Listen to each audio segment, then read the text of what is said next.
ফেব্রুয়ারির প্রথমার্ধে উৎসবমুখর পরিবেশে অবাধ ও সুষ্ঠু নির্বাচন অনুষ্ঠিত হবে, এমন দৃঢ় প্রত্যয় ব্যক্ত করেছেন প্রধান উপদেষ্টা প্রফেসর ডক্টর মোহাম্মদ ইউনূস।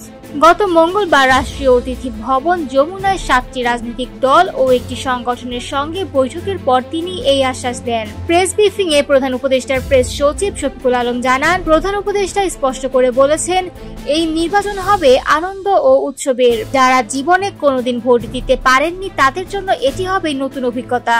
আবার যারা পূর্বে ভোট দিতে গিয়ে হতাশ হয়েছেন তারাও এবার ইতিবাচক অভিজ্ঞতা পাবেন। তিনি জোর দিয়ে বলেন, কেউ যেন বলতে না পারে আমাকে ভোট দিতে দেওয়া হয়নি।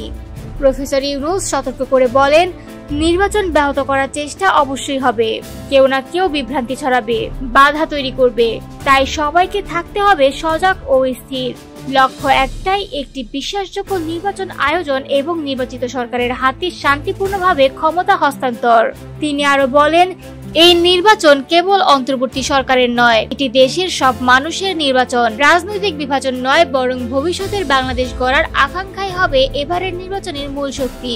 পরিবার পরিজনকে সঙ্গে নিয়ে ভোট কেন্দ্রে যাওয়ার আহ্বান জানিয়ে প্রধান উপদেষ্টা বলেন, আমরা চাই এই উৎসব আজীবন মানুষের মনে রয়ে যাক। এ সময় তিনি দুর্গাপূজাকে কেন্দ্র করেও সবার প্রতি সতর্ক বার্তা দেন।